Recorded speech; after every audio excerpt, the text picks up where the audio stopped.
सोचिए, हजारीबाग में एक बच्ची की लाश मिलती है।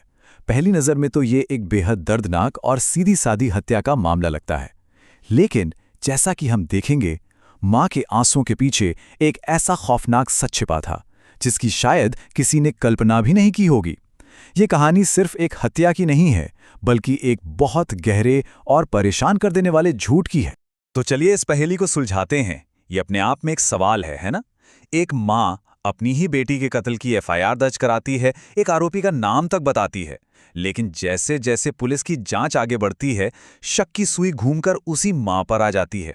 आखिर ऐसा क्या हुआ कि जो फरियादी थी वही कातिल निकली? यही सवाल इस पूरे केस के सेंटर में है। कहानी शुरू होती है 24 मार्च की रात से। जगह है हजारीबाग का कुसुम्बा इलाका। यहाँ एक बांस की झाड़ी के नीचे से एक दिल दहला देने वाली खबर आती है। एक बच्ची की लाश मिली है।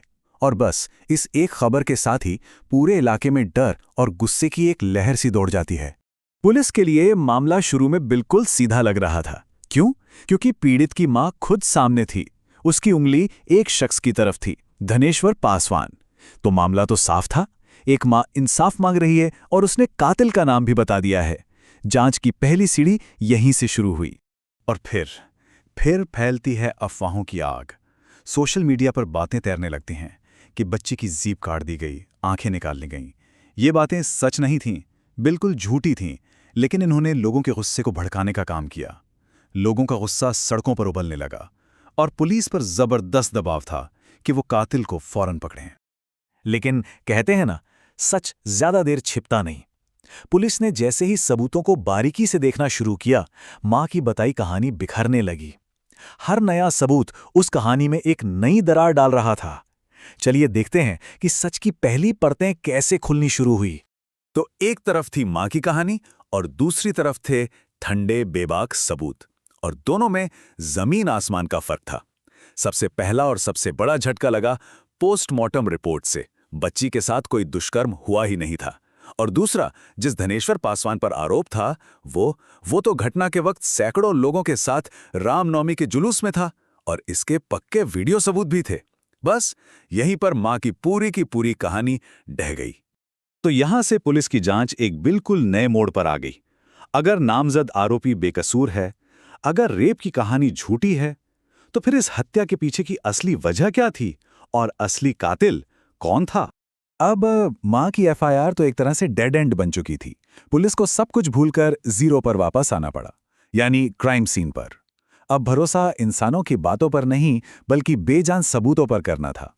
और यहीं से इस केस की असली गुत्थी सुलझनी शुरू हुई। पहला सुराग इतना छोटा कि शायद कोई नजरअंदाज कर दे। वो थीं बच्ची की चप्पलें। वो उसके शव के पास बड़े ही सलीके से रखी थीं। अब सोचिए, अगर कोई किसी को घसीटेगा, फेंकेगा, तो क्या चप्पलें इतनी तरतीब से रखी मिलेंगी? नहीं ना। इस छोटी सी बात ने पुलिस को एक बड़ी चीज बताई। हत्या कहीं और नहीं, बल्कि ठीक इसी जगह पर हुई है। और फिर मिला दूसरा सुराग, एक ऐसा सुराग जो तस्वीरों में छिपा था और जिसने इस केस की पूरी दिशा ही पलट दी। जब टेक्निकल टीम ने क्राइम सीन की तस्वीरों को जूम किया, तो बच्ची के माथे पर खून का एक टीका नजर आया। जी हां, टीका। ये कोई लड़ाई झगड़े का निशान नहीं था, ये एक रस्म थी। अब पुलिस एक आम हत्या नहीं, बल्कि किसी अनुष्ठान की जांच कर रही थी। पहले टीका और अब खून के धब्बे।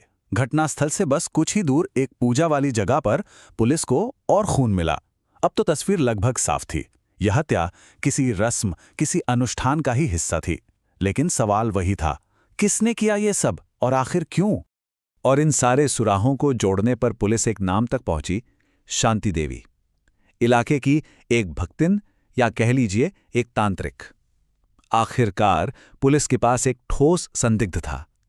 केस में एक नया और बहुत जरूरी किरदार आ चुका था और पुलिस को लग गया था कि इस केस के सारे राज इसी के पास हैं। और यहीं से हुआ असली पर्दाफाश, एक ऐसा खुलासा जिसका किसी ने अंदाजा भी नहीं लगाया था। शांति देवी से हुई पूछताछ ने एक ऐसी खौफनाक साजिश का पर्दाफाश किया जिसमें बलि थी, अंधविश्वास था और निजी दुश्मनी का एक घिनौना जाल बुना गया था।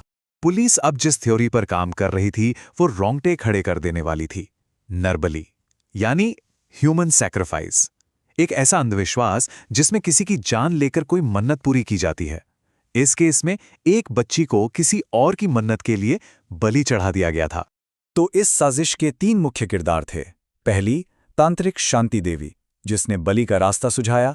दूसरी, रेशमी देवी, वही माँ जो अपने बीमार बेटे को बचाने के लिए अपनी ही बेटी की जान देने को तैयार हो गईं। और तीसरा, भीमराम, माँ का प्रेमी।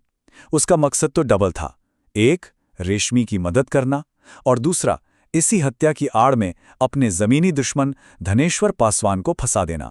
एक तीर से 2 शिकार। और अब इस साजिश का सबसे हैरान करने वाला पहलू सुनिए।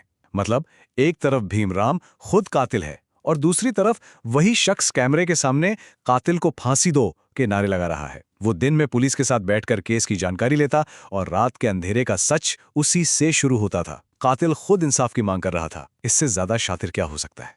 तो पुलिस ने इनको तोड़ा कैसे? उन्होंने एक साइकोलॉजिकल गेम खेला। सबसे पहले निशाना बनाया सबसे कमजोर कड़ी को, तांत्रिक शांति देवी।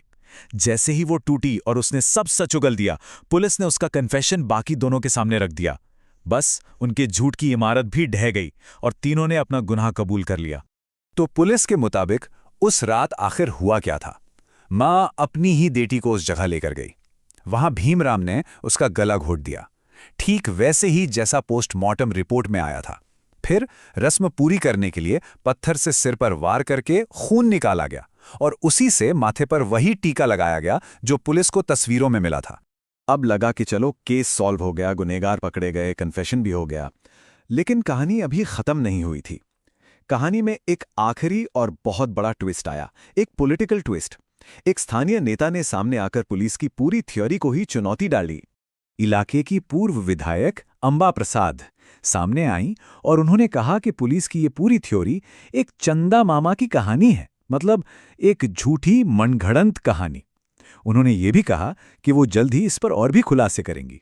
तो अब सवाल वहीं का वहीं खड़ा है। एक तरफ है पुलिस जिसके पास सबूत हैं, कन्फेशन है और बलि की एक पूरी थ्योरी है, और दूसरी तरफ एक राजनेता जो इसे सिरे से खारिज कर रहा है।